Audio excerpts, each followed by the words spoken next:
What's up, fam? Hope you're doing fantastic out there. Today we are taking a look at the Bridgeport Bodey LL. This is one that you can still get. You can get this exact version. They're 140 bucks. 14C in titanium. Fantastic knife. If you just come here for my opinion, you just got it in 30 seconds. Buy the knife. If you like it, you'll like it. Personally, this is one I am struggling not to pick up. I want to buy it. But I'm going to have to wait a little while. I think this is one that will be added to the collection sooner rather than later, but I'm going to at least wait until after Blade Show Texas. I don't know when you guys are seeing this, so it's probably after Blade Show Texas, but this is one that I really do like. I may be waiting on some different variations, potentially a second generation drop or something of that nature. But anyway, I will continue on here. 3.3 inch blade, 7.5 overall, right in that sweet spot for me. 3.9 ounces, not too shabby. And this is OEM'd by Kubey, the masters of making titanium and great build quality affordable. So 140 bucks for titanium and 14C is not too shabby. And yeah, I'm really excited about this knife. I think it feels great in the hand. And the action is great. It's phenomenal action, honestly. I really like everything about this knife. I would like... I don't know. I'm kind of torn on it. I think the monotone of it is what's thrown me off. Potentially if there was, more of a satin here or more of a dark wash here or something different about it, I think would make me love it more aesthetically. But I know it's titanium. I can just send it off, get it anodized. So, anyway, let's jump into the close-ups, into the nitty-gritty of this knife. So here we have this kind of this gray wash look here, perfectly flat pivot, and you do have some almost like micro milling on the chamfered edges here. It's just kind of really strange. It's almost like a jimping, but like a micro jimping. I don't know what you would call that. Really cool. You have a square pocket clip. Goes in, you do have a nice filler tab there. This is a great way to do a pocket clip. More folks should do their pocket clips like this. Fantastic job there. A little bit of coin edge. I guess that's what you'd call that. Coin edging? Coin whatever, something. Anyway, that's on the back spacer there. Really nice job on that. So I don't honestly know if this is a production version. I think it is. Again, I could be wrong. If I'm wrong, I apologize. So we'll go ahead and jump into the first thing that I would change on this knife, and that is this pocket clip. That right there, that, ladies and gentlemen, is a knife edge.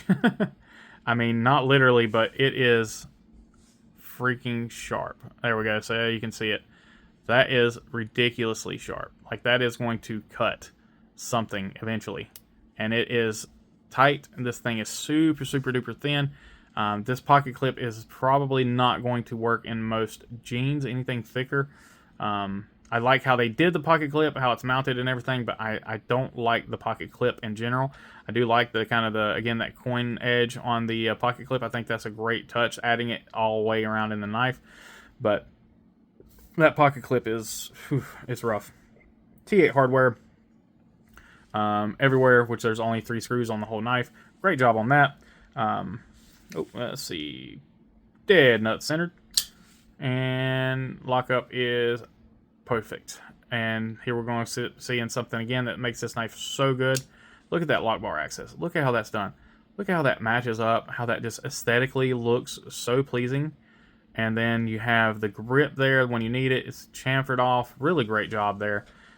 Taking a look at this modified sheepsfoot blade. Really great job on it. Kubey does a phenomenal job with their OEM services, as always. Beautiful plunge grind. Really nice. You got a lot of room for sharpening. This is a flat grind, but look how close, or look how quick they close off that plunge grind. I mean, that just really does a great job. I mean, really speaks volumes to their OEM capabilities. Of course, Kubey sharpening is usually on point. Looks like we might have a little bit of an off grind on this one. So yeah, we've got a little bit of off grind there on the heel. And then just a little bit of off grind on this tip right there. Let's go ahead and take a look at that tip if we can. Yeah, it looks like it does favor one side. So, and that's just because of that little bit of off grind right there on the tip. You guys can see that. So outside of that, phenomenal job. Now, talk about what I love about this knife. Pretty much everything. Feels great in the hand. It's a it's a standard handle. It's nothing unusual. It doesn't break any rules, which I love that. It feels great in the hand. Even that the pocket clip being nice and contoured, it allows it to disappear. I understand why they did it that way, why it's a thinner pocket clip, because it literally, you can might as well not even be a pocket clip on this knife. Quite honestly, it feels phenomenal, like just great in the hand. The jimping is very, very well done. Very tacky jimping. Reminds me of the jimping that you'll get on some Tuya knives, which you guys know they are the kings of jimping. The finger choil done very well. Typical with Kubi, how they do their stuff, and when they do it well. You have the flipper turning into part of the finger choil here, and then that allows you to land in there and get on that blade and will have no issues whatsoever. Now, I am seeing a little bit of blade play here. I think that is just simply due to a loose pivot. So let's go ahead and check that. So just a little bit of blade play, and it does not seem to be from the pivot. Let's see. Maybe I just didn't have it locked up all the way.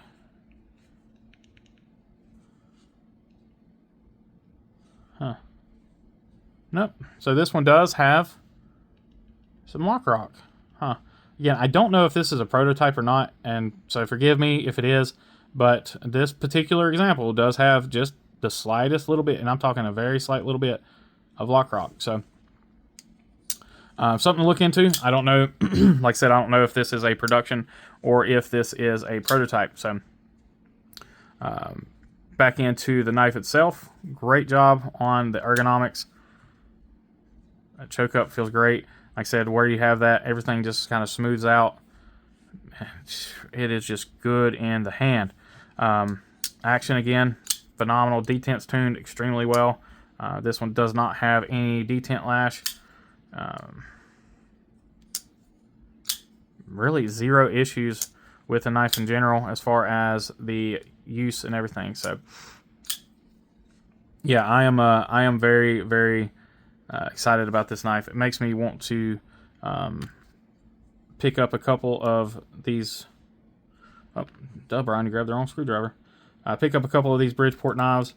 They have a couple of different versions. This one's got a little bit of play there in that T8. And then again, a little bit there. Let me make sure it's not a T. It's a T10. Hold on a minute. Yep, that's a T10 pivot. Okay, yeah, so T8 body screws, T10 pivot. So pivot is done well. Got just a little bit of play in the pocket clip screw there. Nothing terrible. On the filler tab screw is done well, so no issues on that. Detent's tuned well. Flippers does well. Front flick does well. Thumb front flick does well. Let's see, can I thumb flick it? Yep. I mean, I can.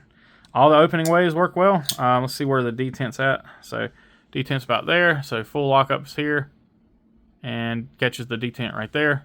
So once you get past that, there's actually a little bit of a nub on that flipper that you actually do catch. Sometimes I catch it.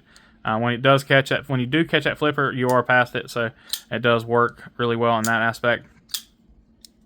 So outside of a little bit of lock rock, which again could just simply be because this is a production, or excuse me, a prototype and not a production knife. Yeah, other than just that little bit of lock rock, I'd say this is a winner, guys.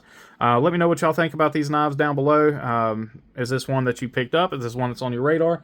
I would really be interested in seeing what you guys think. But most importantly, I do appreciate each and every one of y'all. As always, please remember to be kind, be humble, and be EDC. Take care.